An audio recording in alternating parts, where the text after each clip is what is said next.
Tere kõigile! Mina olen Julia ja me vaikselt alustame tänast veebikohtumist. Ma annaksin võib-olla minutikese veel aega viimastel osalejatel liituda meiega ja siis juba lähme täie hooga edasi. Täna tervitab meid ka suurepärane ilus valge hommik, mille üle mul on isiklikult väga hea meel.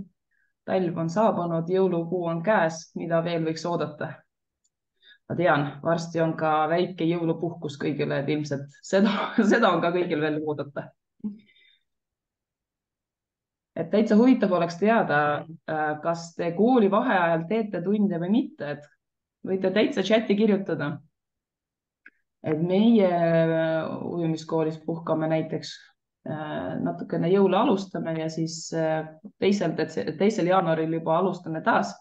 Huvitav, kuidas teistel on, et kas päris terve koolivaheaeg lapsed ei käi ujumas või ikka jaanuarist alustate ka. Kes viitsib, pange meile chati. Oleks põnev vaadata vastuseid.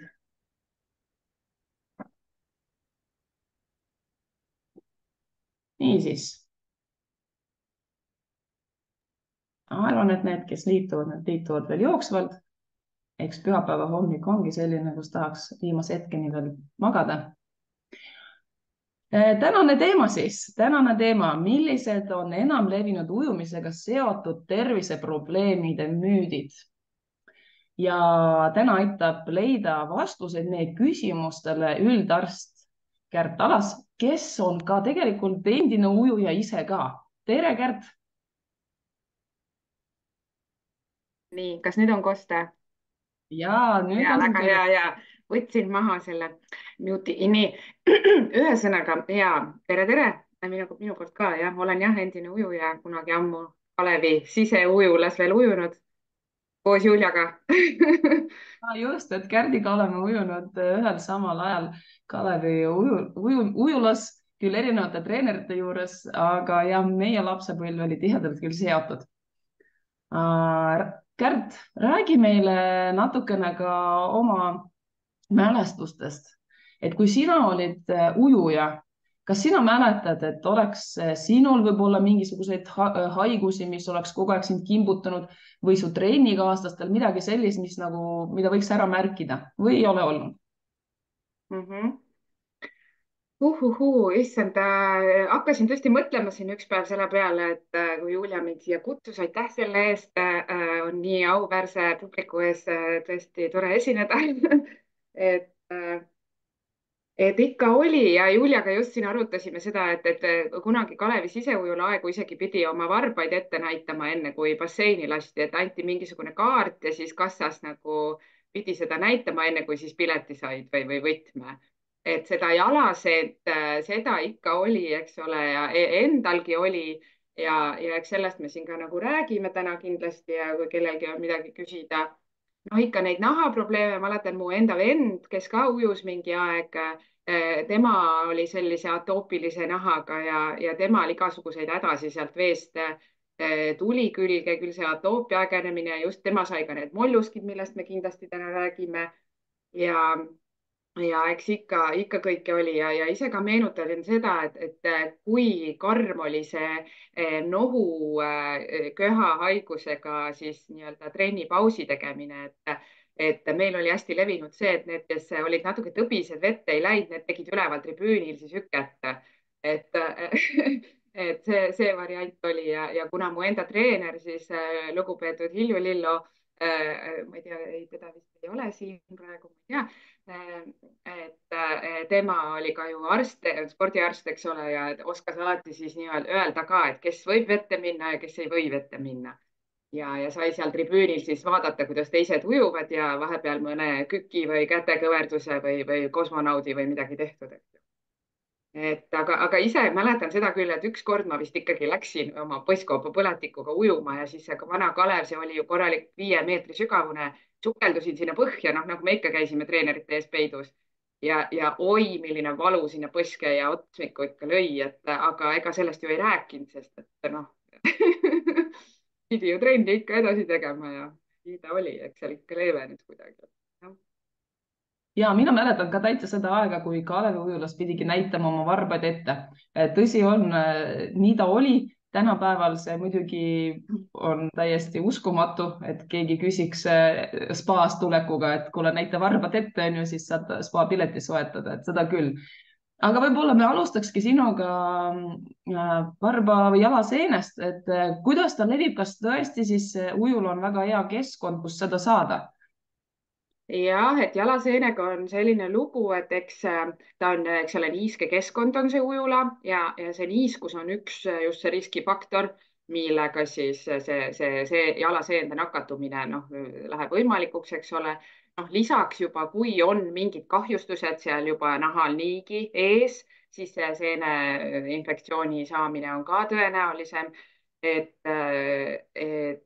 just jah, ujula, aga mis ma ütlen, et kuidas nagu seda siis ära hoida, et üks asi kindlasti, et nende plätude kandmine, ma ei tea, kui tähtis see praegu laste seas on, et kas lapsed kannavad plätusid. Ma ei ole nii kindel, enda lapsele olen ikka üritanud jalga uhada, kui basseini läheb. Et eks ta ikka natuke aitab, et konkreetselt basseinis ma nüüd ei usu, et see seen nagu leviks, aga need pinnad, mis seal väljas on, eks ole, duširuumid, riietusruumid, et kui sealt keegi üle käib, eks vanuritel on ju väga sage, ei ole just võib-olla see nahaseen seal varba vahel, vaid just need küüneseened, mis tegelikult on sarnase seenorganismi tekitatud ja eks nendest küüntest ikkagi väga-väga sage on see vanurite seas ja vanurid ju ka käivad seal riietusruumides ja ei, mitte ainult vanurid, ma ei ütle, et neid on ka noorematel inimestel seda küüneseent ja et selle ravi on väga keeruline, kui nahaseen seal varba vahel paraneb paari nädalaga ära selle vastava kreemiga, et Lamisil nimeks või siis terbinafin, seda võite soovitada, kellel on probleem. Et võib-olla tõesti laps, kes on nüüd nakatunud sinna see varbaseenhaigusesse, ta võiks olla ikkagi mõned päevad võib-olla eemal trennist, hakata ravima seda ja kui ravi on juba alustatud, siis ütleb mõne päeva jooksul ikkagi see nakatamine nagu väheneb märkimisväärselt ja ega ta ei pea nüüd olema seal 2 nädalat kodus, eks ole. Mm -hmm. Et ikkagist plätud jalga, et see võiks natuke kaitsta neid ja, jalgu ja ka. mis hästi oluline on veel, et kindlasti peale trenni korralikult kuivatada need varbavahed ära, et see niiskus sealt nagu ära saaks, et varbavahed kuivaks ja niimoodi ka puhtad sokid jalga ja niimoodi see tõenäosus ikkagi väheneb märkimisväärselt. Et lapsed kindlasti ei viitsi sellega tegeleda, sellega korraliku kuivatamisega, et läheb märgadesse jalgadesse kantud sokk peale ja et jah. Mm -hmm. Väga hea, seda tõesti. Sa küsisid, et kas tänapäeval lapsed kannavad plätusid. Meie küll oma poolt kindlasti soovitame, kuna niimoodi me hoiame ära ka need libisemise kukkumised. Et Just. reljeefse tallaga plätuga on palju turvalisem kõndida basseinis kui paljajalu. Seega tegelikult ujumise algõpetuse siis nagu soovitus on küll võtta plätud alati kaasa, aga jah, kuivatamist tuleb lastele õpetada, tuleb rõhuda selle tähtsusele, et sellega jäävad kõik lapsed hätta. Mäletan, et isegi kui olime väiksed, mida mina nagu mäletan terviseprobleemidest, et ma ütlen ausalt, et ma ei ole väga palju olnud haige, mul ei ole kunagi olnud jalaseend. Küll aga sügelised ükskord mul olid ja ei tea, kust saime kusjuures, et seda ma küsin ka veel sinu käest. Aga mida mina mäletan, et me käisime ju kogu aeg märjad juuksed peas, et müts pähe ja talvel niimoodi koju sõita trammiga oli täitsa okei. Jõudsid koju juurde, siis juuksed olid kui jääpurikad, onju. Aga ei Yeah. olnud haige kusjuures, et ma ei tea. ei mäleta, et oleks nagu palju haige olnud, et kuidagi nagu pääsesime sellest. Aga räägi sügelistest, see on selline, mulle endale nagu tundub üsna nagu võõras. Ma olen küll ise põdenud seda lapsepõlves ühe korra ja siis meil tegelikult oli päris mitmel trennikaaslasel. Aga kas seda ka saab basseinist või? Ma jällegi usun, no neid uuringuid on väga raske ju teha selle kohta, et kas ta nüüd vees levib. Ma millegipärast arvan, et ta ikkagi ei ole see vesi see koht, vaid on täpselt need muud ruumid, eks ole, seal rätikute jagamine, mingite treeningvahendite jagamine, no füüsiline kontakt teise inimesega, et sügelislest jah, niimoodi nagu levib ja aga nendega on jällegi see lugu ka, et on päris nagu tõhusad ravimid olemas kreemi vormis ja apteegis saadaval ja kui nüüd ikkagi see ravim on tehtud ja hügieeninõuetest nagu kinni peetud, et tegelikult ta ikkagi paraneb üsna hästi ja seda ravi peaks tegema siis kogu pere ja kindlasti need hügieeninõuded, eks ole, et tuleb kõik riided, voodiriided, kõik pesta kuuma veega korralikult läbi ja kõik noh, muud ihuriided, mida on kantud viimaste ütleme, nädalate jooksul, eks ole, et noh, seda ringi nii-öelda koomale tõmmata. Et ja jah. kui me lähme nende nahaprobleemidega, siis kohe tulevad ju molluskid peale, et ma olen ise saanud mitmelt vanemalt ikka kõne, et näete, et nüüd me enam ei saagi ujumas käia, et me oleme saanud molluskid ujulast, et see on nii kohutav koht, et see ujula on nii must, kohe seostatakse, et see ujula, kus me käime, on siis nii must, sest seal olid need molluskid saadud. Et mul alati on ka see küsimus tekkinud, et kas tõesti ujulast ja ujula puhtusest see sõltub. Ja molluskitega on jah see lugu, ta on ka nakkav, see on viirushaigus, eks ole, nahaviirus ja see nakkub kontaktil ühelt inimeselt teisele või siis mingisuguse vahendi vahendusel, eks ole. Jällegi kloorivees otseselt noh, see ei ole nagu selge, et tõenäoliselt ta sealt ikkagi ei lähe, vaid läheb just nende vahendite kaudu ja kehalisel kontaktil rätikute jagamised, punnid, lauad, eks ole, nimetatakse tänapäeval samamoodi punnid, lauad. jah. mis need treeningvahendid on, eks ole. ja et neid võib-olla siis mitte jagada selle molluski haigega, ütleme, või aga ma jälle ütleksin seda, et pigem ma ei kardaks seda ujulat, vaid ütleks, et tõenäolisem on ikkagi see nakkus isegi võib-olla lasteaiast saada või kuskilt maadlustrennist või sellisest kohast, kus see kehaline kontakt on nagu suurem. Et vältida siis igasuguste teiste inimeste vahendite kasutamist selles mõttes, et just rätikud ja igasugused sellised asjad. Ja kellele nakkab see mollusk nagu kergemini külge, on ikkagi need, kellel on juba mingid kroonilised nahaprobleemid. Et kas siis just mingid ekseemid või just atoopiline dermatiit. Et ise just mäletan enda vend, kes oli atoopilise nahaga, tema sai selle molluski, mina, tema õde kodus ju kogu aeg koos. mina ei saanud, et minul nagu kunagi mingeid nahaprobleeme ei olnud, et kellele see tuleb, sellele see tuleb ja samamoodi enda lastega pargis mängides seal ühel pargilapsel oli, kellel oli ka eelnevalt atoopiline dermatiit juba olemas, eks ole, ta oli molluskit täis, aga mängisid nad seal kõik koos ja teised ei saanud, et nüüd jah, basseinis süüdistama ma ei läheks, jah. Ja ega sinna molluskile tegelikult otseselt ju mingit ravi ei ole, et igasuguseid krüoteraapiaid ehk siis seda külmaravi ja pigistamisi ja asju on proovitud, aga kuigi tõenduspõhine ta ei ole, mingisugune Molutreks või mingi lahus on ka apteegis müügil, aga see on ka sihuke nii ja naa ja püsivad need molluskid tõesti seal mõnest kuust kuni aasta, mõnel isegi 2-ni. et nüüd käskida lapsel olla 2 aastat basseinist eemal ei ole kuigi mõistlik ja kuna ma ise olen töötanud 5 aastat Soomes ja teen ka praegu kaugtööd Soomes, siis ma olen hästi kursis ka Soome juhistega ja Soomes näiteks ei ole mingit keeldu molluskiga, ei lasteaeda, ei ujuma, ei mingisse trenni, et seal nagu võetakse seda päris kergelt, et Eestis siiski Terviseameti ametlik juhis näeb ette, et laps võib minna kollektiivi või basseini, kui see molluski lööve on kaetud veekindla plaastriga, eks ole. Aga kui mõnel on neid mõni, eks ole, üksik ainult, aga mõnel on ju päris palju, et kuidas sa siis plaasterdad need 100 elementi kõik täis, et see tundub mulle kuidagi nagu veider. ja on neid, aga pigem siiski on see harv ja need, kellel on juba mingi eelnev ka, kas mingi krooniline haigus või mingi immuunpuudulikkuse probleem, et neil need löövad nagu välja, et muidu täiskasvanutel võib olla ainult mõni üksik kolle.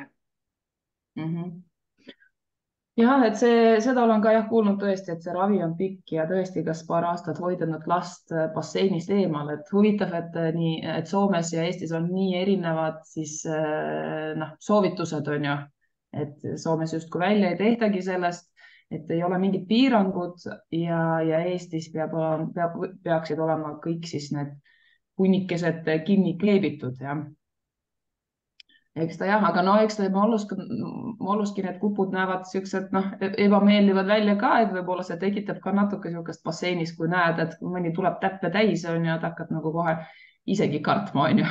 Mm -hmm.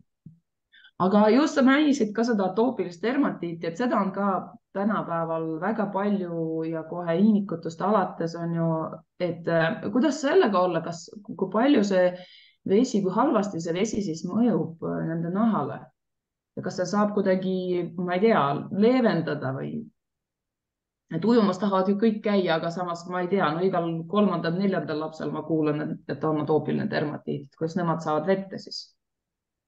jah, tõepoolest, tänapäeval on seda päris palju, et seostatakse ikkagi allergiatega, eks ole, alati ei pruugigi olla mingeid allergiaid lapsel juures, vaid lihtsalt nahareaktsioon mingile välisele toimele või sisesele. et tõesti, ja seda on väga erinevas vormis, et mõned on tõesti pidevalt kaetud punase kareda ketendava lööbega ja mõned lapsed lihtsalt talve ajal nagu kogevad mingeid laigukesi, eks ole. Jah, ja ujumisega on ka väga individuaalne, et mõnel lapsel see kloorivesi kuivatab seda nahka väga tugevalt ja mõni on hästi tundlik. Mu enda vanem tütar, 8-aastane, ujus siin Audenteses 2 aastat vahepeal ja temal oli küll ka, oli õhtuti ikkagi, kui ta oli käinud trennis, siis ta sügeles ja köhis ja igatepidi tundus, et see kloor nagu talle väga ei sobi. aga noh, otsest allergiat kloori osas ma ei oska nagu öelda, see on pigem selline nagu ärritus või noh, ikkagi nahale ja hingamisteedele. et noh, allergiarohud kui sellised sinna võib-olla nii hästi ei toimigi ja eks ikkagi nendel, kellel nahk on tundlikum, sellise niisutava, võib-olla isegi rasvasema kreemiga peale treeningut, vees käimist nahka nagu maha rahustada ja vajadusel siis ka on need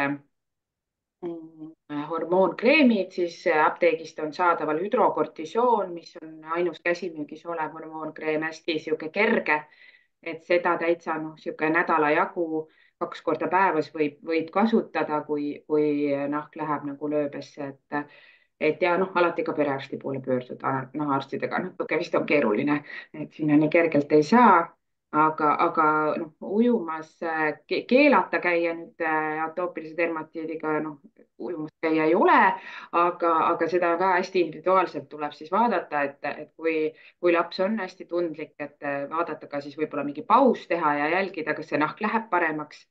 ja on ka erinevates basseinides natuke vist need erinevad on need veed, et mõnes basseinis läheb rohkem nagu nahk korrast ära, mõnes vähem, et jah, aga jah, see kreemitamine just, et see nahk saada niiskeks ja no muidugi loputamine pärast trenni korralikult ikkagi veega, puhta veega, et see kloorivesi maha pesta, et selles osas ka lapsed võib-olla, mõned loputavad tõhusamalt, mõned mitte, et võib-olla seda alguses nagu õpetada ja nõustada ja ka vanematele rääkida seda, üle kordaks kodus.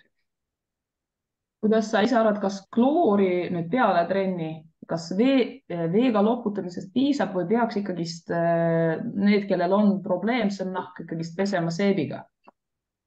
ja see seep peaks ka olema siis selline võib-olla tundliku naha seep, eks ole, selline ilma lõhna ja värvaineteta, eks ole, mingi selline neutraaltüüpi või mingi apteegitoode selles suhtes, eks ju. et noh, see tavaline seep võib-olla, mis hirmsus kõva lõhnaga on, see ka ärritab, eks ole, nahka, et mõnedes ujulates on seina küljes need seebid, et need on ka sellised, mõnele sobivad, mõnele mitte, eks ole. et eks seda noh, lapsevanemad saavad ise kodus hästi testida, et milline pesuvahend sobib, milline mitte. aga noh, muidugi jah, kui head need kreemitajad lapsed seal ujulas on, see on nagu kahtlane, et võib-olla siis, kui koju lähevad, et siis nagu kodus. ja. Muidu ma olen ise kuulnud, et mõned vanemad on sellisel arvamusel, et kui last nüüd sisse kreemitada enne ujumist, et justkui see kuidagi nagu hoiaks ära selle vee, kloori vee halva mõju nahale. Mis sa sellest arvad? ei, ma sellist ei ole isegi nagu kuulnud ausalt öeldes. ma mõtlen, no mingil määral see kreem ju imendub, eks ole, naha sisse ära sügavamale. aga teisalt ta ikkagi ju läheb sinna vette, eks ole, et kui hea, noh, mingi kiht, mis jääb ikkagi sinna pinnale ja ega kasu ei ole mingitest väga kergetest kreemidest, eks ole, et sel juhul ta peaks olema selline rasvasem. ja kui see õlikiht seal basseinis ujub, ma seda pigem ikkagi pärast, eks ole, et loputada üle ja siis kreemitada. et mõnest basseinist küll jääb korralik kloorilõhn külge peale basseinis käimist naha külge, et võib-olla siis tõesti mingi siukse kerge pesuainega ikkagi loputada ja keha üle. ja no, et Krista siin chatis mainib ka, et enne kreemitada ei tohi, sest et Mm -hmm. see reageerima vees oleva klooriga, et vee puhtus hakkab kannatama ja seda ise mõtlen ka seda, jah. ja et see võib-olla isegi tekitab vastupidist efekti, on ju, et kui on seda äh, reageeritud kloori nagu rohkem seal on ju, et siis võib-olla on see isegi nagu vängem siis nahale, on ju, et kindlasti tuleb ära pesta korralikult enne ujumist. aga klooriallergiad, olen üsna hiljuti niisugust asja kuulnud ja, aga ei ole nagu aru saanud, et kas see on nagu päris asi või siis ikkagist mitte, et oled sa ise kokku puutunud niisuguse asjaga nagu klooriallergia? Jah, ega seda nagu otseselt vist ikkagi allergiaks ei nimetata, see on niisugune nagu ülitundlikkus.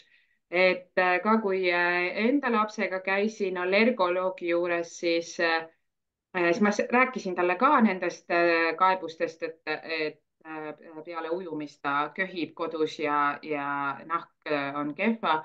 et ähm, et siis ta ütles, et ja ma panen siia selle kloori mingi allergia asja ka laborianalüüsidesse. no kui vastused tulid, siis oli ka selline nagu seda vastust ei olnud ja arst ütles, et laboril ei olnud seda reagenti või seda ainet, millega seda klooriallergiat ühesõnaga testida. et kas ta siis nüüd on allergia või ongi ta ikkagi mingisugune lihtsalt selline ülitundlikkus, et mõni organism reageerib tugevamalt, mõni vähem. et otseselt noh, allergiaks nimetada, vot ma ei teagi, jah. no ma ise olen kogenud ka, et mõnes ujulas, kui lähed ujuma, siis hakkabki nina vett jooksma ja hakkad aevastama. teises ujulas jällegi ei ole. et ma arvan, et äkki seda peetaksegi selle klooriallergia all.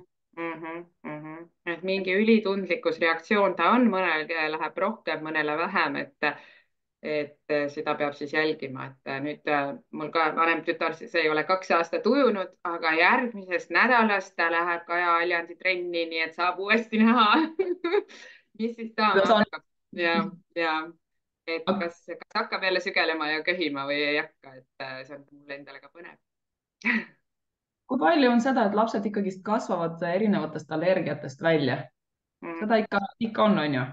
ja noh, kuna just sa rääkisid siin, et seda atoopilist dermatiiti ja noh, allergiaid ka on ikkagi tänapäeval väga sagedasti, siis tegelikult ikkagi täiskasvanu ikka jõudes, noh, seda on pigem vähem, kuigi noh, ikkagi ajaga tundub, et seda on tulnud juurde ja neid kevadisi allergiaid ja neid ka noh, ikkagi täiskasvanutel on päris palju, aga tänapäeval väga tõhusad ravimid selle jaoks olemas ja paljud saavad nendest väga head abi. et täitsa kõigil võiks olla mingi antihistamiini preparaat kodus igaks juhuks olemas ka, et ka ükskõik, mis kevadel mingid tolmud on või õietolmud või ka suvel mingi mesilase või herilase sutsaka saad, et siis see allergiarohi võib igaks juhuks olemas olla. et need on apteegis käsimüügis, aga jah, tõepoolest ikkagi kasvatakse välja nendest allergiatest suures osas, et midagi võib jääda mis on noh, sellised tõsisemad, aga paljud noh, just toiduallergiad ka ja need ikkagi ajaga leevenevad. olen kuulnud ka sellist väidet, et kui see allergiline reaktsioon, no ütleme näiteks noh, kloorile on ju ülitundlikkus, et kui see ei ole väga tugev, et justkui nagu pole hullu, et puutu edasi kokku, küll sinu keha harjub sellega ära. kas sellel võiks mingi tõepõhi ka all olla? ja võib-olla küll jah, et kõigil ei ole nii, aga osadel on, jah, tänapäeval allergiaid ka ravitakse niimoodi, et süstitakse seda allergeeni väikses koguses, eks ole, ja siis vaadatakse, kuidas siis keha reaktsioon nagu muutub sellele ja et see nagu tolerants hakkab tekkima. Aitäh. Tundub, et meil need nahaasjad said üldjoontes räägitud, et kui kuulajatel on küsimusi selle kohta, siis julgelt kirjutage chati ja kuna meil need treenerid, algõpetuse treenerid oleme hästi-hästi palju vees ja kindlasti nii mõnigi õhtul võib-olla sügeleb ja nahk kuivab, siis kutsun üles, pange chati kreemid, millega te ennast päästate. Et see oleks võib-olla väga hea info teise treeneri jaoks, kes võib-olla veel alles otsib endale õiget kreemi, õiget niisutust. et ma usun, et kõik treenerid ilmselt kasutavad midagi, et kuna peale mitmetunnist treeningut on tõesti nii, et nahk kisub ja kuivab ja Kärt, kas sul on ka mõnda head kreemi soovitada treeneritele? jah, need baaskreemide valikud on apteegis tänapäeval ikka päris laiad ja need ongi tegelikult noh, täpselt iga inimese nahk on erinev, kellele sobib mingi aine rohkem, kellele vähem, et see ongi täiesti selline katse-eksitusmeetod et milline kreem sobib, ma ise ka, noh, kuna palju Soomes olnud, siis need Orioni seeriad tegelikult on sümpaatsed, Aqualan, Novalan, Ceralan, et need kreemid, Essexi kreemid, Decubal, et noh, neid on päris mitmeid ja ka noh, apteekriga täitsa võib konsulteerida selle nahatüübi osas ja et mis sobib, et aga kindlasti jah, et siis ikkagi, kui on tundlik nahk, siis ikkagi apteegikreemi, et mitte minna Prismasse või Selverisse kuskile sinna riiulite vahele, mis on parema lõhnaga seda panna, eks ole, et see ei ole hea variant, et ikkagi värvainete vaba, lõhnavaba, et jah. Aitäh. Siin tuli vahepeal ka küsimus konnasilmaga soolatüük, aga kas võib ujuda? Seal on ka, eks ole, konnasilm ja soolatüügas natuke erinevad asjad. Soolatüügas, ma arvan, et ma nüüd ei aja ise sassi, aga soolatüügas minu teada on viiruslik papilloomviirusest põhjustatud ja konnasilm on siis see, mis on lihtsalt, ütleme, hõõrumisest, valedest jalatsitest ilma viirusliku nagu põhjuseta, ilma viirusliku etioloogiata. Aga kas nüüd soolatüüka viirus seal basseinis jälle levib, see on täpselt see asi, et mida noh, ei tahaks nagu uskuda, aga nendega on ka, et väga paljudel lastel esineb, eks ole, ja jälle me ei saa iga väikse soolatükaga last nagu basseini keelata minna, et kindlasti ma arvan, et ta võib seal basseinis käia ja kui see tüügas või konnasilm teda häirib, siis seda ka ravida, et enda lapsel olen kasutanud Duofilm on selline preparaat, seal on 2 toimeainet, siis seda peitsitakse, seda konnasilma, temal oli just see konnasilm, et tal ei olnud see soolatüügas on nagu sihuke lillkapsakujuline selline kohev, aga konnasilm jääb nagu rohkem sinna naha sisse ja on selline kõvem.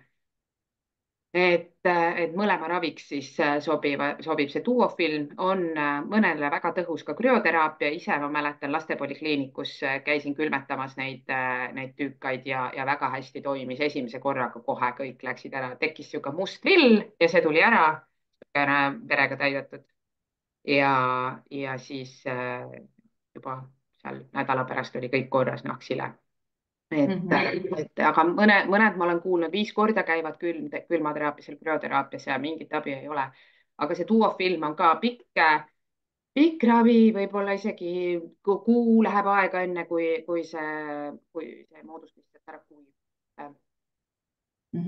Aga ohatisega laps, näed, tuli veel küsimus juurde, et kui on ohatis lapsel? jah, no see ohatis on ka jällegi see kontaktnakkus herpes, eks ole.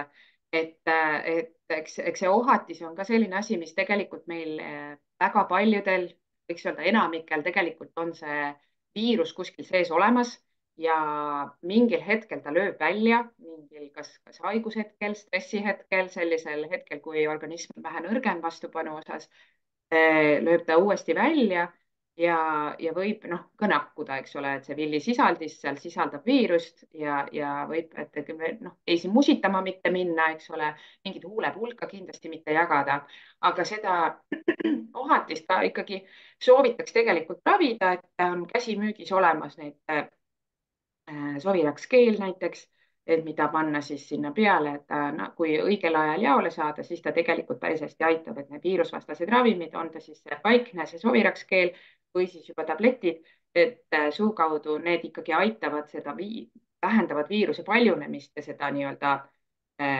puhkemise hetkel vähendavad seda väljaarenemist, et kui ta on juba täiesti välja arenenud, seal ütleme 2-3 päeva olnud see vill, siis enam sellest kasu ei ole, sellest rohust. Aga eks see lapsel on endal ebamugav lihtsalt võib-olla, kui ta on just see valus ja paha ja kõik, et võib-olla tõesti siis esimene päev, kui seda keeli kanda, et hoida eemal võib-olla mõned päevad.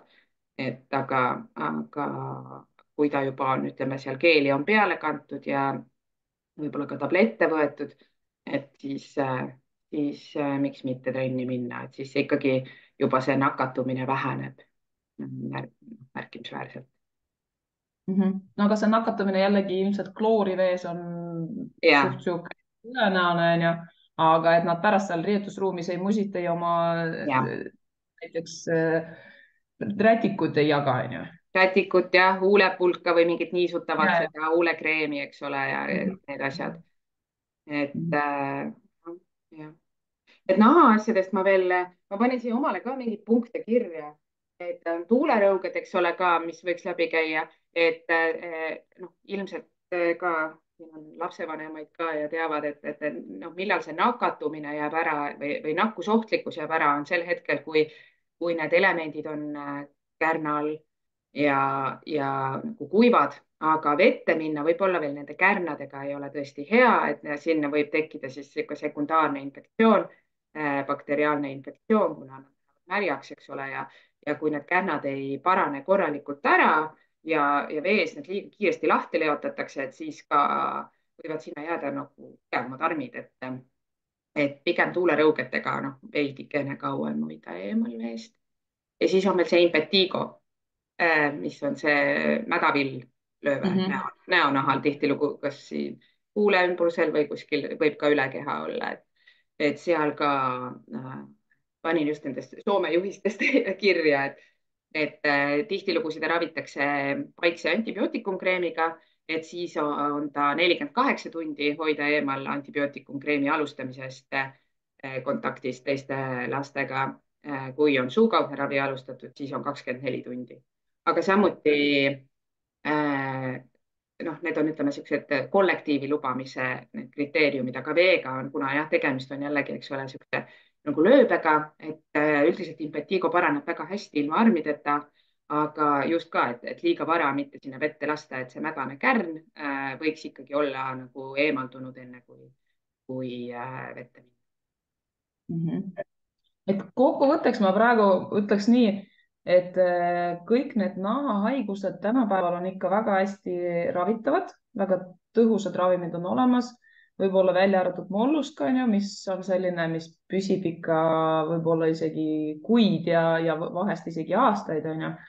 Ja nende nakatumine vees on üsna ebatõenäoline, aga rätikud ja kõik isiklikud asjad võiks hoida nagu enda kasutada, et mitte jagada teistega. Ja kindlasti ka varbavahed korralikult ära kuivatada.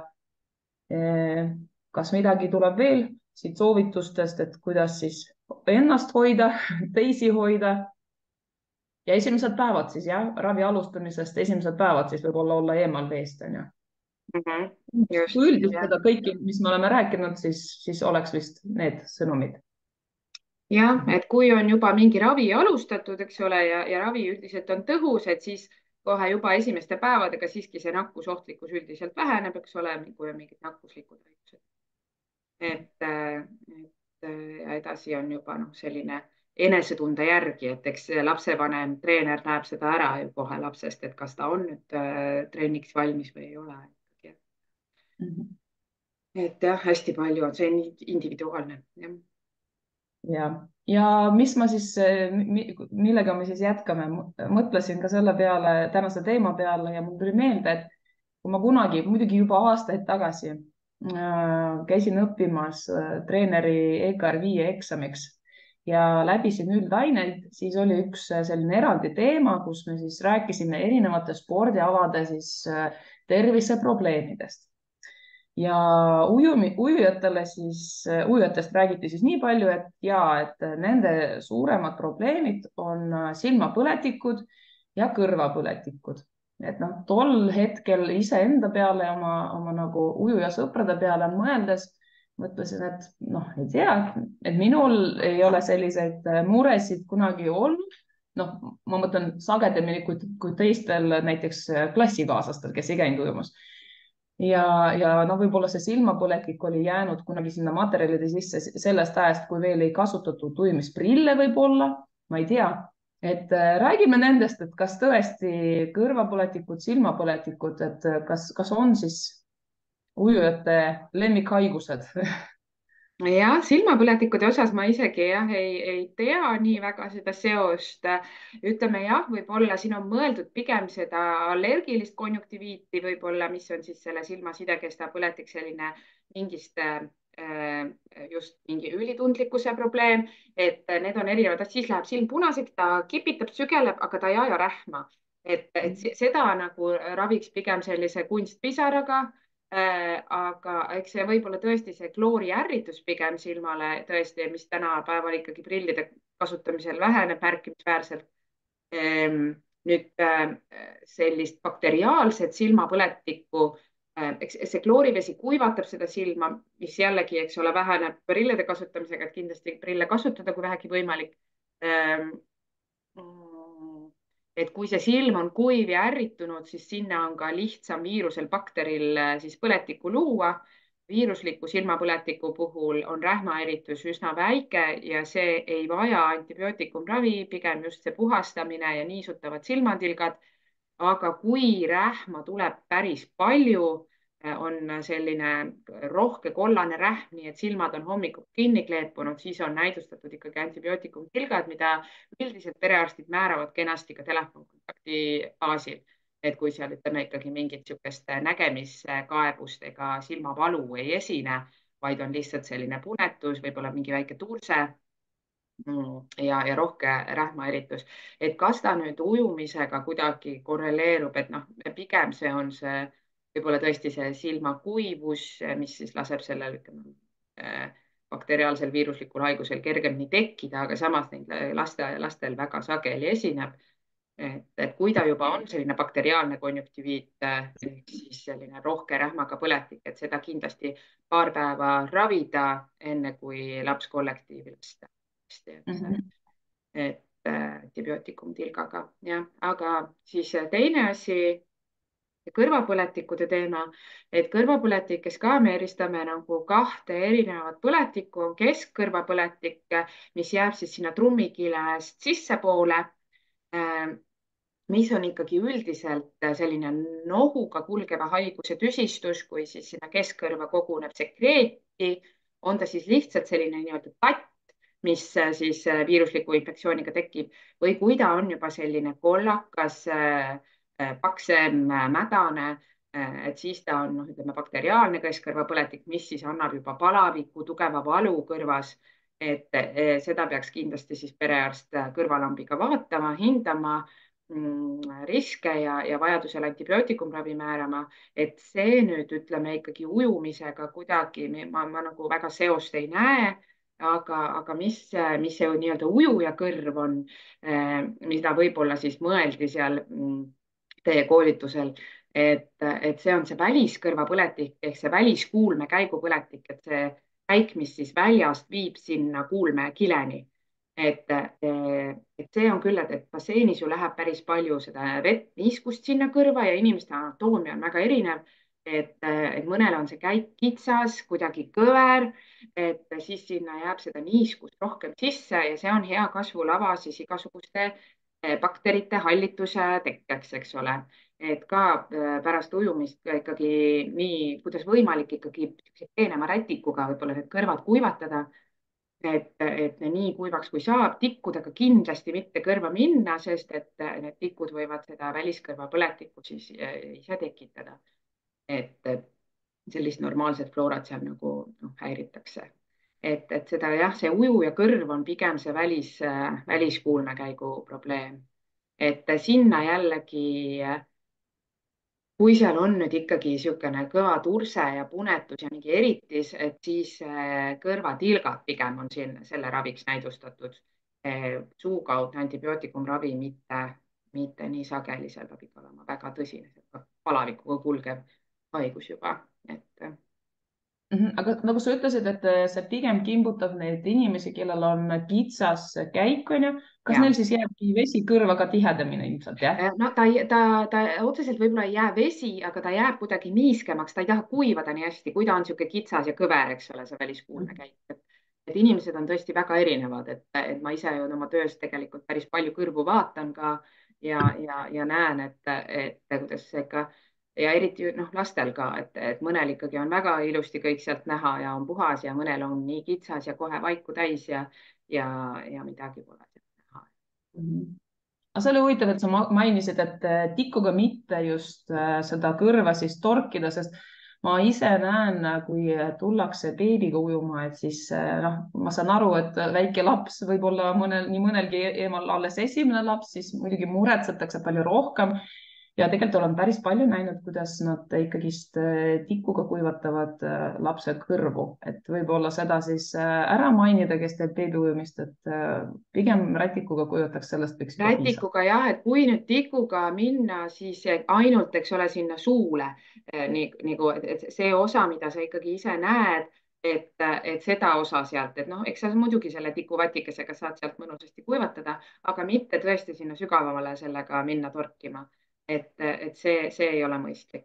Et kui siis juba on seal kõrvas mingi vaik või midagi, et siis on Vaksool või Removaks, kõrvaspreid, mis seda vaiku siis pehmendavad. Et beebidel ei ole see vaik veel teema, seal on võib-olla lihtsalt mingi selline naha irdumise teema, et see vahel läheb see kõrv seal natukene mustaks, aga kui suurematel lastel, täiskasvanutel, et see vaik, et siis jah, on see pigem see sprei, mis pehmendab selle vaigu ja see vaik saab sealt ise nagu paremini välja tulla. Ja kui ta nüüd ei tule, et siis kas siis perearsti poole pöörduda. Perearst vajadusel saab suunata siis kõrvanina kurguarstile, neil on sellised spetsiaalsed väikesed nagu tolmuimeja moodi, sellised imurid, mis siis imevad selle vaigu välja või mingid tangid või asjad, et millega nad saavad võtta. Et jah, tikuga kaevama või sinna kaevama mitte minna, et seal on oht vigastada ka kuulmekilet ja just selle normaalse floora nagu häirumine, et kui seal pidevalt käia torkimas, et ikkagi ka kõrvaarstid näevad seda, et need, kes just sagedamini tikkudega kõrvas käivad, nendel on neid väliskuulmekäigu põletikke ikkagi palju sagedamini. Ohoh, vot. Aga räägime siis võib-olla kõige sagedasemast asjast üldse Eesti rahval, mitte ainult ujujatel, on ilmselt nohu, et nii kui siin ilmad lähevad tatiseks, tuleb ka päris tatt ninna, on ju.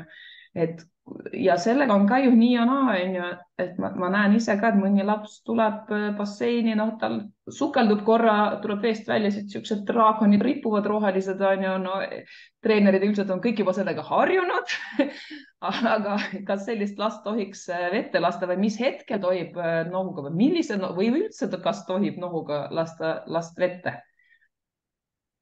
jah, et see on ka jälle hästi individuaalne, et kuidas kellelegi mõjub, mõnel ongi just hea, puhastab selle rohelise teema sealt välja ilusti, eks ole, laps on terve pärast. mõnel just on see, et see vesi loputab selle rohelise sinna keskkõrva suunas ja ongi varsti kõrvapõletik, eks ole. On täpselt see, et kuidas see laps oskab sellega siis tegutseda, et kui ta saab selle ilusti välja nuusatud, selle rohelise, siis see on pigem võib-olla hea seda veega loputada. Kui ta kipub selle hoopis sisse tõmbama, siis on põsskoopad, keskkõrv võivad nagu saada kannatada. Et jah, ma olen kuulnud ka enda kolleegidegi seas, et viivad mõnusalt siukse järelnohuga lapse spaasse, et siis loputab läbi ja on kõik hästi, on ju, jah, aga mina ikkagi ütleks jah, et enesetunde järgi, kui laps on ikkagi haige, nuuskab nohus, silmad vilavad, on niisugune väsinud, no siis kindlasti ju ei saada teda ujuma. Aga kui ta on juba särtsakas, toimetab, tegutseb, mingi väike jääknohu on ja oskab seda ilusti nuusata välja, siis noh, oleks juba leebem selle osas. Tegelikult ka köhaga on ju, et tihtipeale meil võib jääköha olla, ma ei tea, kuu äkki, võib-olla rohkemgi, ikka köhatame ja köhatame, et kuidas siis olla, et mis hetkest võiks nagu mõelda selle ujumise peale ka juba Eks ta on natukene sarnane jutt jälle, et enesetunde järgi, kui see köha on selline väga rögane, eks ole, produktiivne ja kestab pikka aega, eks, et siis ikkagi ka peaks arstil laskma üle kuulata, vaadata, võib-olla põletikunäidud võtta, aga et kui on selline tõesti järelköha, jääkköha, et no, et siis noh, ega ta ju otseselt nagu väga ei ole keeld, ta ei nakka enam ja noh, kuidas nüüd laps ise, et eks seda ka näeb lapse pealt individuaalselt, et kellel see trenn siis nii-öelda ägestab võib-olla seda köha uuesti ja kellel võib-olla see niiskus hoopis teeb head, eks ole. jah, et Krista kommenteeris ka, et väikestel lastel on limaskest kohevam, ei pruugi alati olla nohu, aga probleem on, et vanemad ei oska lastele nuuskamist õpetada ja lapsed ei oska ninast puhuda sageli. Aga seda me õpetame tegelikult ju basseinis päris palju ninast puhumist, on ju. Et siis jah, ma olen isegi kogenud, et räägid lastele, nüüd puhume ninast välja vee all, et ninast teeme mulje, siis vaadatakse suurte silmadega, kuidas, no kuidas sa nuuskad, no täpselt niimoodi ongi tegelikult, on ju. Aga mitte kõik tõesti ei oska seda, et sellega tuleb natuke vaeva näha. Seda küll niimoodi on. Ja pärast on neid jah, rohelisi lante, on ju. Ninast, neid me näeme küll ja eks see treeneril peab olema niisugune tugev närv ja kuidas on siis vähene okserefleks. Et ega see vaatepilt on jah, vahest tõesti päris õudne ja ei teagi, kas igal treeneril peaks salvrätik olema kuskil käepärast, et kus need rohelised draakonid siis peaksid minema, on ju, et basseini vette ujuma ei ole väga tore. Aga korjata neid ära ju vaja. Selge, et ma ise mõtlen ka, et kui me väikse nohuga, väikse köhaga hoiaksime lapsi ujumisest eemal, siis vast olekski nii, et nad ei saaks terve aasta ujuda või on vähemalt septembrist maini. et kuskil peab see mõistlikkuse piir ka olema. Et ma ise tunnen vahest seda, et Eesti vanemad hoiavad oma lapsi võib-olla liigagi basseinist eemal, et noh, kui me käisime issand jumal, Islandil siis konverentsil, siis me käisime ka ühes munitsipaalujulas ja siis vaatasime, kuidas asjad seal on. Et mis pani meid imestama, et noh, Islandil on niimoodi, et neil on kuumaveeallikad igal pool ja basseinid on ehitatud lahtiselt, et lahtine bassein +4 oli siis too hetk väljas, tugev külm tuul, lahtine bassein. vähe sellest, et beebid olid küll katuse all, aga beebibasseini kõrval oli kohe uks, mis viis välja, mis käis kogu aeg lahti kinni ja sealt tuli kogu aeg külma õhku sisse. Kedagi ei häirinud. Ja koolilapsed jooksid õues ja lasid liumäest alla selles mõttes, et nende jaoks oli see nii okei. Meie ledisid ja me seal, issand jumal, kuidas nad seda teevad, et jooksuga, sooja basseini jooksuga välja. Ja kui me pärast ujumist siis hoolikalt ennast kuivatasime, sest väljas oli tõesti vastik ilm, kuivatasime juuksed, toppisime mütsid pähe, kapuutsid peale, sallid ümber, läksime välja, siis vaatasime, kuidas kohalikud siuksed 7-8 aastased lapsed palja peaga, hõlmad lahti ja jalutasid koju, et et uskumatu. Huvitav, kas nad ei olegi haiged, harjunud äkki või täiesti uskumatu. Aga mis me veel oleme, millest me veel ei ole rääkinud, on kõhuviirused, et neid on ka tegelikult päris palju. Oma laste pealt võiks öelda, et mööduvad kiiresti, et umbes 24 tundi on sihuke kehva ja siis on justkui nagu terve. Et kuidas nad on, millal nemad võiksid siis inimeste sekka ja ka trenni minna? Et tegelikult jah, et need okseviirused tõesti, need kulgevad väga erinevalt, et mõni laps ainult ju oksendab tõesti, kõht ei lähegi lahti, aga mõnel on niimoodi, et oksendab seal 1-2 päeva ja siis on mitu nädalat kõht lahti, eks ole. Et noh, seda kõhulahtisust kindlasti siis ka jälgida, ravida ja ütleme, et ikkagi ta võiks olla kuskil paar päeva ikkagi kaebusteta, enne kui ta läheb kollektiivi. Et see eriti ohtlik, nii-öelda nakkusohtlik on just selline kõhulahtisusega väike laps, kes võib-olla seda enda hügieeni ei oska nii hästi pidada. Et ka lasteaeda näiteks, et noh, see tõsisem ju okseralli on läbi, eks ole, aga siis ikkagi kõht on natuke lahti ja käib seal lasteaias vetsus, eks ole, et kui puhtana ta seal hoiab ja kuidas ta need käed ära peseb ja kõik need lingid pärast ja et tegelikult selle okseviiruse edasikandumiseks on vaja väga väikest kogust viirust, et isegi on öeldud 5 viiruspartiklit juba piisab selleks, et teine nakkuse saaks.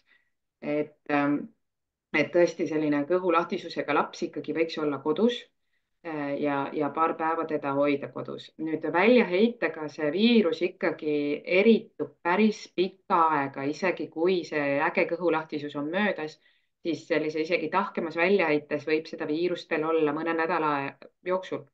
Aga tõesti, et siinkohal on hästi oluline see hügieen, eks ole, kuidas pärast siis puhastatakse ja ka igapäevane pesu, eks ole, et edasi nagu ei kanduks. Et noh, oksendavat last nüüd keegi basseini ju ei saada, eks ole, aga jah, et kui ta käib seal tualetis, eks ole, korralikult õpetada, et siis ikkagi nagu seda puhtust hoida ja pärast kohe käed korralikult seebiga pesta. Et seal pühkides võib mõni väike viirusosake ju kätele sattuda ja et ta seda edasi ei kannaks kuskile, on see kätepesu just väga oluline. Et ja meil tegelikult siin mõned nädalad tagasi oli ka arutelu algõpetuse ujumise rühmas Facebookis, et mis siis teha, kui juhtub nii, et keegi lastest kakab vette, olgu see tahke või mitte, ja igatepidi on see ju suur probleem. Ja muidugi tekkis see siis ka küsimus, et selle uriini kohta, mis satub vette, noh, seda me ju ei näe oma silmaga, me isegi ei kujuta ette, kui palju seda siis sinna basseini tuleb. Ja natuke olen siin suhelnud erinevate ujulate juhatajatega sel teemal ja ka Terviseametiga ja kokkuvõtvalt võin öelda nii, et keda see teema veel huvitab, kokkuvõtvalt võin öelda nii, et uriin ei ole nii ohtlik, et sellega ei olegi midagi hullu, me ei näe seda ja ei peaks seda pärast liiga palju muretsema. Jah, seda küll, et kloor reageerib sellega ja kui seda on väga palju, siis võib-olla ei jõua see kloor toimetada muude asjadega, et selles mõttes on see muidugi kehv. Aga üldiselt meil Eestis basseinides selle uriiniga nagu nii suurt hirmu ei ole. Küll aga muud väljaheited, kas on see okse või on see kaka, mis sinna tuleb, et need on ikkagist jamad, et peaks basseini puhastama. Nüüd, kuidas iga bassein oma vett puhastab, on iseasi, kuna erinevad veekogused on, erinevad puhastamissüsteemid on ja ka erinevad võimalused, kui ausalt öelda. Et mõni bassein on vastanud, et nemad vett välja ei vaheta, et lihtsalt korjavad kokku seda, mida nad leiavad, neid tükke, kas nüüd sõelaga või siis lasevad selle masina põhja, kui see ära vajub. Mõned jälle rääkisid, et ikka osaliselt vahetavad vett, mõned teevad kloorišokki, et see on väga-väga erinev, et treenerid võite ise küsida oma ujulatest järgi, kuidas seal toimetatakse ja kuidas tehakse. Ja ka Terviseameti poolt olid muidugi kõige rangemad reeglid, et ikkagi koheselt kõik inimesed basseinist välja ja kuniks siis vesi on korras. Küll aga on üks aga, et selleks, et saada teada, et basseini vesi on korras, peaks seda veeproovid saatma Terviseametile ja läheb kuni 5 päeva või 5 päeva vähemalt läheb proovide tegemiseks. Nii et ma ei kujuta ette, et meil mõni Eesti bassein oleks 5 päeva kinni nüüd selle pärast. Et paraku nii vist ei ole. Aga jah, et need väljaheited on tõesti probleem, nii et igal juhul haige laps peaks koju jääma ja seda enam kui kõht lahti on, siis ta ju siis see tuleb palju kergemalt see kaka sealt, et võib-olla ei suudagi ennast kontrollida. Aga ma loodan, et vanemad on ikkagist nii palju teadlikud ja targad. Ja meil siin aeg hakkab küll tiksuma lõpupoole. Üks teema oli veel kõhuussid, et kuidas nendega on, kas nendega ilmselt ka ei tohiks vette minna nüüd, jah? Jah, ussidega on see lugu, et need on tänapäeval ka väga hästi ravitavad, et kui nüüd lapsevanem, treener, kes iganes märkab, et seal midagi on, kas sügelus või tõesti kuskil ussi, eks ole, et siis on kohe telefonikõne perearstile, et perearst kirjutab välja kiire ravimi Vermox ravimi nimeks ja kiire ravi, 1 tablett lapsele ja ka kogu perele ja teine tablett 10 päeva pärast siis kaebusega lapsele. Et tegelikult ta tapab selle ussi seal päris kiiresti ära. Me räägime nüüd praegu, eks ole, nendest tavalistest naaskelsabadest, nendest pisikestest ussikestest. Need on väga levinud lastekollektiivides, tõesti perearsti töös ka igapäevaselt seda näeb. Ja lapsevanemad ka kindlasti kokku puutunud. No, et kõik lapsed saavad, aga ikkagi suurem enamus mingil eluetapil. Ja kui seda esimene tablett on nüüd sisse võetud, siis tegelikult kuskil 1 kuni 1,5 ööpäevaga ikkagi need ussid hävinevad ära seedekulglast. Et see tablett on nüüd selline, mis ei imendu eriti vereringesse, et ta teeb oma töö ära seal sooletraktis ja nii kiiresti, kui see tablett siis jõuab suust sinna pärakusse, nii kiiresti, ütleme, see asi, see rohi seal teeb oma töö ära ja selleks kulub tõesti kuskil ööpäev, 1,5, et need ussid on sealt surnud, aga muidugi ka korralik hügieen, eks ole, käib asja juurde. Et tegelikult ma vaatasin ka Soome juhis on see, et kui laps on ravimi saanud, siis võib ta kohe kollektiivi minna. Aga kui nüüd ikkagi talupoja mõistusega võtta, siis päris kohe ei laseks, et ikkagi see 1 ööpäev võiks olla eemal, et see ei ole palju. Ei kindlasti mitte. Ja, et ja. Minu kogemus on pigem see treeneri kogemus, et tihtipeale lapsi hoitakse liiga kaua just veest eemal. Et tahetakse, et enam üldse nohu ei oleks, üldse kõhe ei oleks ja et nagu muretsetakse võib-olla üle või väga kardetakse, et jääb uuesti haigeks, kui läheb basseini. Et mina oma laste puhul võib-olla just natuke teistmoodi, et kui julgem lapsevanemad, nüüd on juba vist hästi, et nüüd võiksime juba minna, et kui see ei nakata kedagi enam, siis küll see enesetunne paraneb aga ma ka endine ujuja ja kuna ma ise ei ole kogenud seda, et ujumine teeks mind kuidagi haigemaks või vastuvõtlikumaks haigustele, siis võib-olla see mõjutab ka minu sellist seisukohta. Et kuidas sina lased oma lapsi ujuma? Sul on ka 2 imetoredat last, kes käivad ujumas, on ju. Et kuidas sina, sa oled ka veel arst lisaks, et et vanem laps on 8-aastane ja tema on suur spordisõber ja suvel ujub ta hilist sügiseni meres ma vaatasin siin mingeid pilte, et 5. oktoober on ujunud meres et ta on väga-väga hästi karastatud meil. Ja ei, ma tõesti väga nagu ei muretse, et jah, et kui ikkagi niisuguse mägedam faas on läbi ja mingi jääknohuke on ju, et siis läheb. Aga muidugi, eks iga vanem näeb seda individuaalselt oma lapsest, et tõesti mõni võib-olla jääbki nagu haigemaks, et kuidagi see ujumine on nii suur koormus lapsele, et ja suur stress võib-olla, et see noh, võib mingi tüsistuse tuua, eks ju. Aga mõnele ei tee midagi ja teeb ainult head, täpselt ongi. Et jah. Väga tore. Ma ei tea, kas meil on praegu ka Triinu Teesalu-Enok olemas meiega. Triinu, tee häält, kui sa mind kuuled. Triinu, täiesti olemas. oi, väga hea. Tere, tere. Ja tere, oota, ma ütlen siin selle videot kahjuks tööle ei saa mingil põhjusel, ei taha siin koostööd teha. Pole hullu, me kuulame päraselt ja sinu käest tahaksime võib-olla natuke infot saada diabeedi kohta. Et ma tean, et sinu lapsel on diabeet ja ta sai selle diagnoosi mitte nii ammu, et sul on nüüd vanema kogemus, kuidas selle haigusega basseinis toime tulla. Et ma paar sõna ütlen ka, et Triinu on ka endine ujuja ja praegune ujumistreener ja lapsevanem, nii et ujumisega väga tihedalt seotud. Et räägi meile, mis teie elus muutus sellest hetkest, kui te saite diagnoosi, kuidas ujumistunnid muutusid teie jaoks? Ja kui ta sai diagnoosi, siis ta tegelikult oli alles 2 aasta 7 kuu vanune, ehk siis nagu sellist, ta oli küll sünnist saati, eks ju, mingites vanemaga koos ujumistundides käinud, aga sellist nagu iseseisvat ujumistreeningut ta ju veel teinud ei olnud. Ehk et tema nagu kõik treeningud ongi siis teadlikult toimunud koos diabeediga. Et see on tehtav.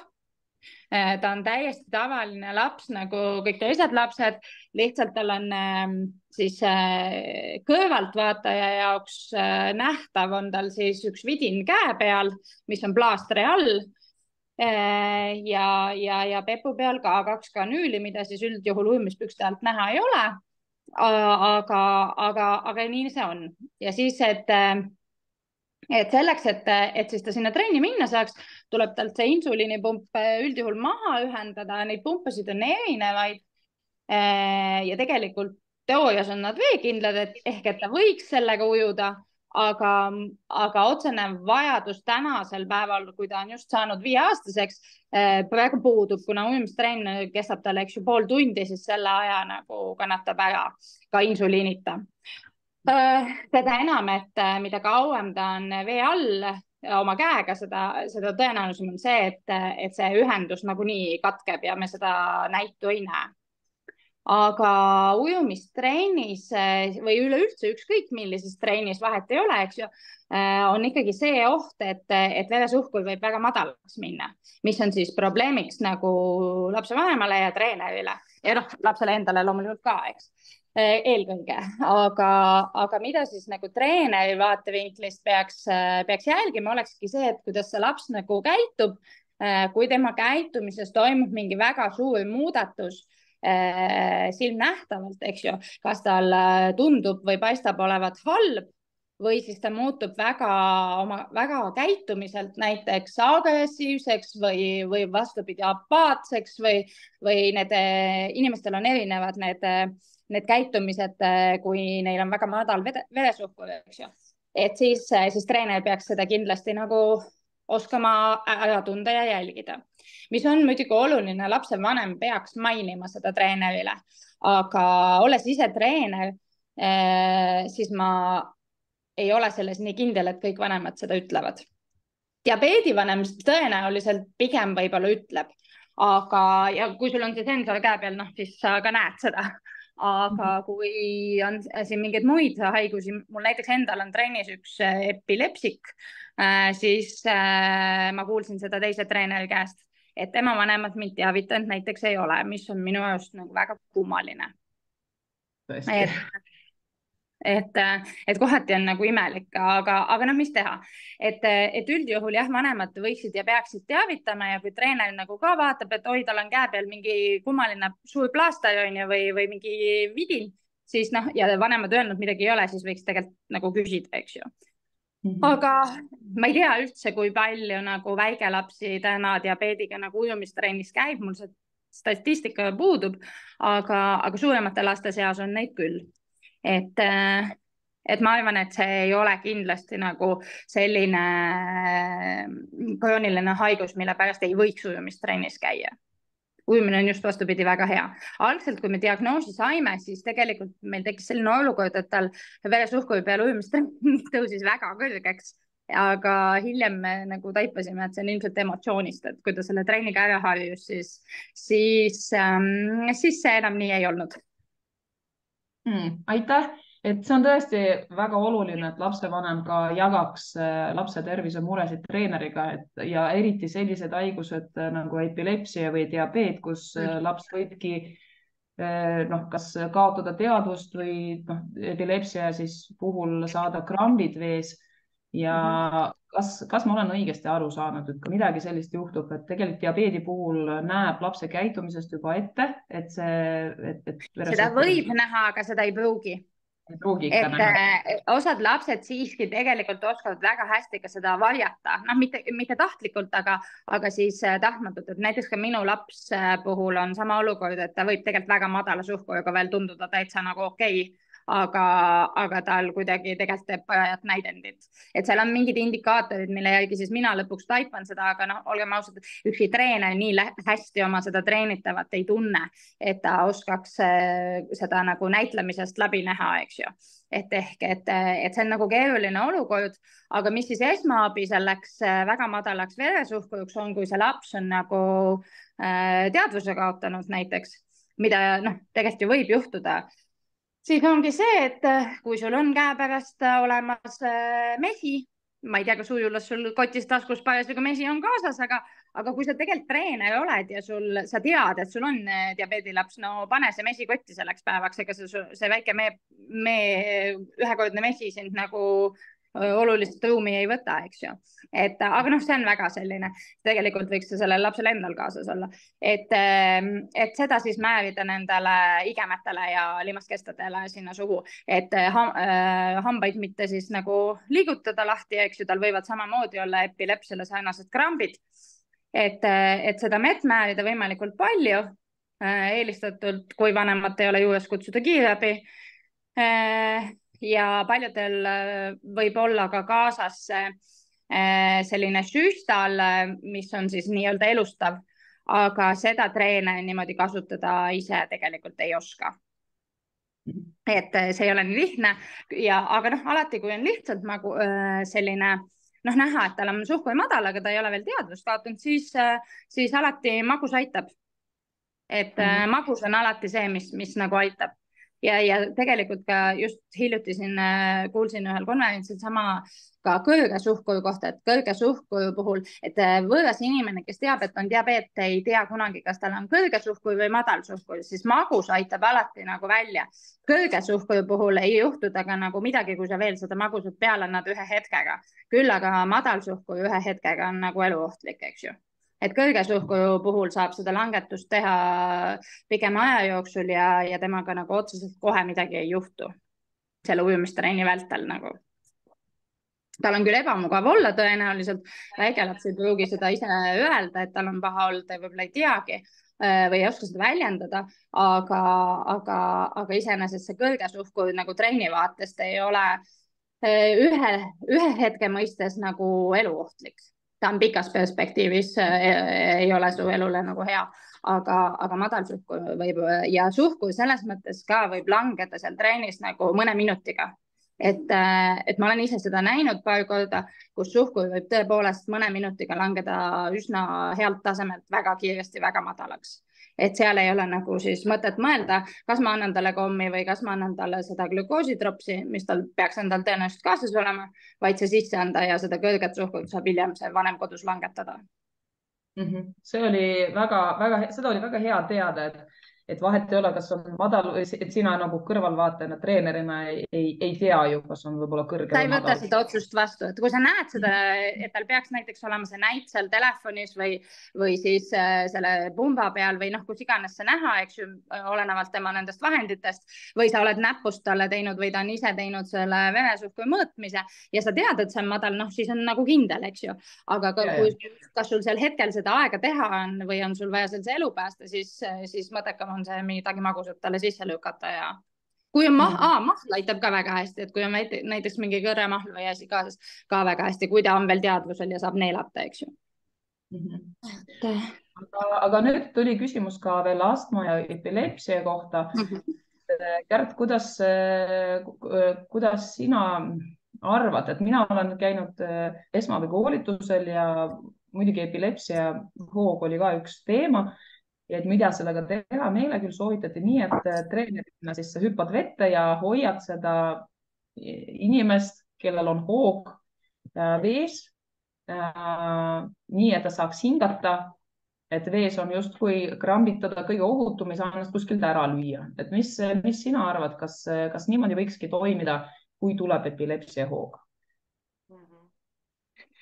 Et jah, eks epilepsia on natukene selline keeruline haigus selle nii-öelda e-spordi osas, et võib-olla sellist last, kes on hiljuti selle diagnoosi saanud ja ravi ei ole veel päris paigas, on turvalisem ikkagi vette mitte treeningusse lubada, nagu kui lapsevanem juures ei ole, eks ole.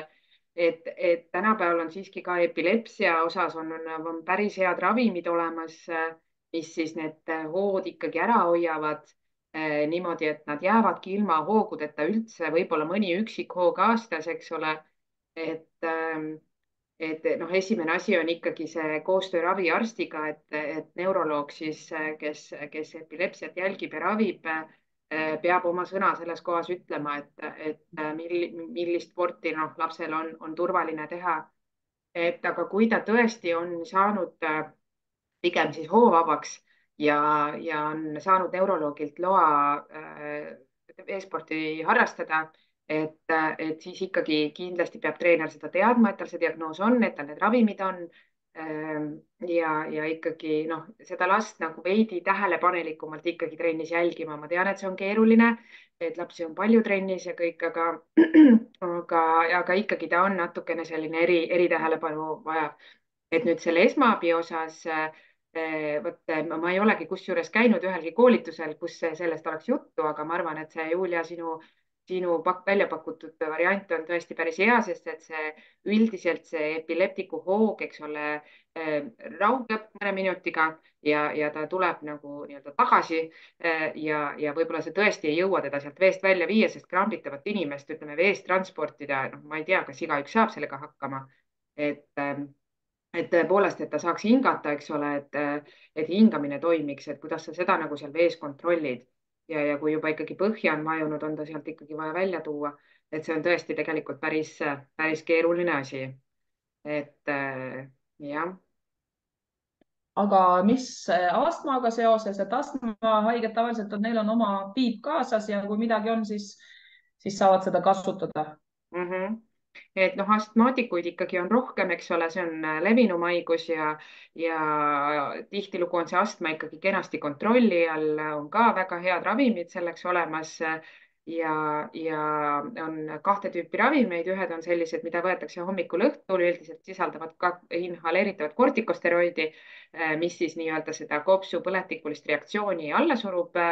See on nii-öelda see püsiravi ja teine ravim on see Ventoliin, mis on kõigile lapsevanematele ka kindlasti väga tuttav, mida tänapäeval igasuguste köhadega võetakse, aga tegelikult on ta ikkagi mõeldud astma hoo ravimiseks. Et kui nüüd ikkagi lööb hinge kinni ja hakkab köha ja hingeldus, et siis on see Ventoliin on esimene valik ja lapsel võiks see muidugi kindlasti trennis kaasas olla. Et astmaatikul nüüd keelata trenni tegemine ei ole väga põhjendatud. Et ikkagi koormuse järgi ja kui ikkagi suuremad koormused tal põhjustavad kaebuseid, et siis ikkagi võtta nagu veidikene kergemalt, vajadusel seda rohtu manustada ja ikkagi oma ka raviarstiga nagu läbi rääkida seda, et võib-olla see lapse püsiravi ei ole piisav, et neid doose saab alati tõsta ja jälgida, et võib-olla tõesti see kopsude põletikuline reaktsioon ei ole piisavalt maha surutud ja koormus pluss võib-olla ka see klooriülitundlikkus siis, millest me rääkisime, et need võivad siis uuesti nii-öelda seda hoogu provotseerida.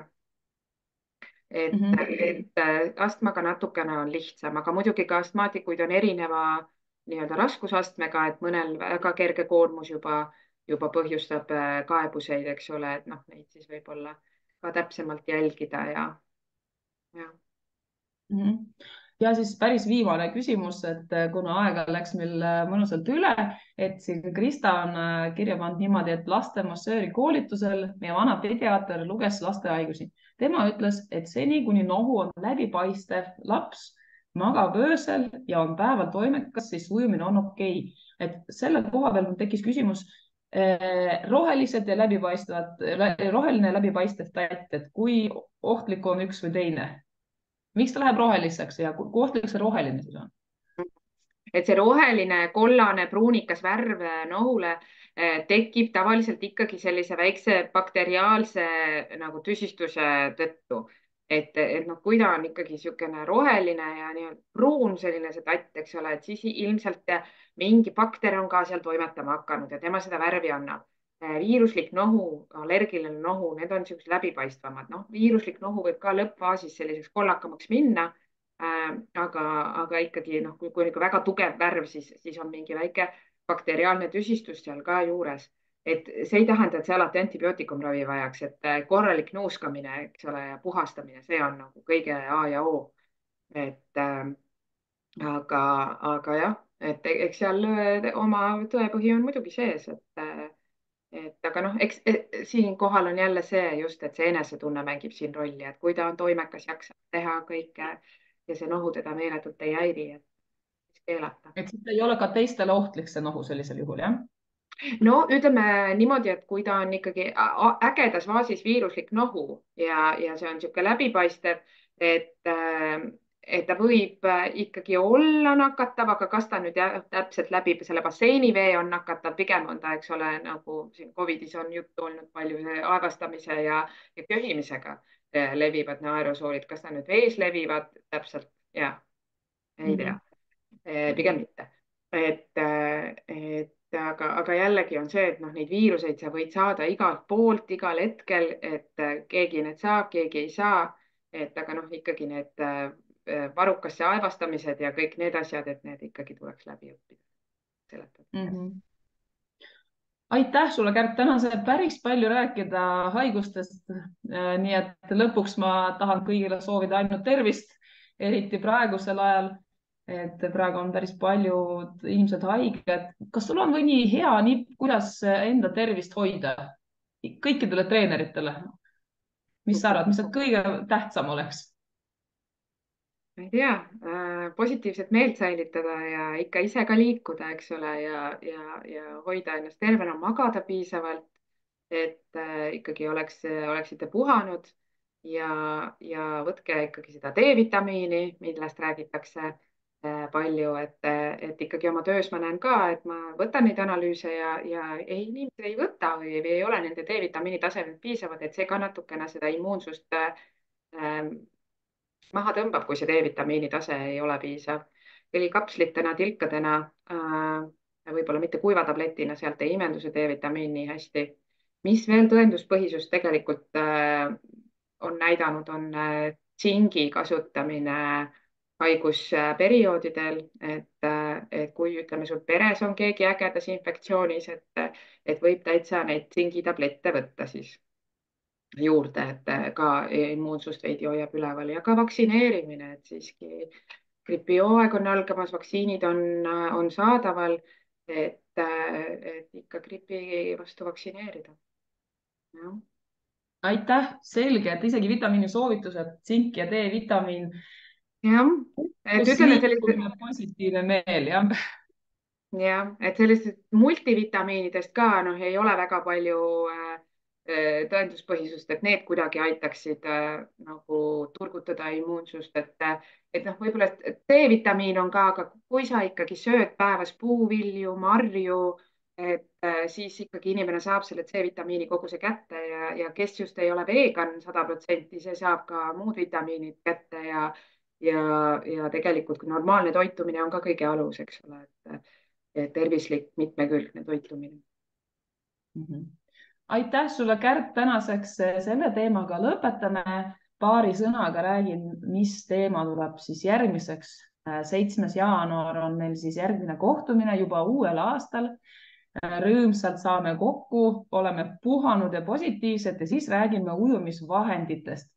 Räägime sellest, kas rohkus või minimalism, kumba teie eelistate, kas peaksime ostma kõik vahendid ja kasutama neid hästi palju erinevaid või pigem oleks sihuke neid vähem, aga kasutaks laste fantaasiat rohkem. Võib-olla saame näidata teineteisele, mis vahendid olete ise meisterdanud või kuskilt ägedaid asju ka tellinud. Teretulnud on kõik vahendid, mida saab võimalikult mitmekülgselt kasutada. Nii et nüüd on teil terve kuu aega natuke mõelda, vaadata, mida te ise seal trennis teete, et 7. jaanuaril saame omavahel siis jagada neid ideid, kohti, kust asju soetada ja oma mõtteid sellel teemal. Et ma tänan teid ja soovin teile imeilusat jõuluaega, toredat aastavahetust. Loodan, et enamus saab ikka tsipakene puhata ja koguda ennast ja ka muidugi tervist kõigile. Ilusat nädalavahetuse jätku. Aitäh sulle, Kärt, ja aitäh, Triinu.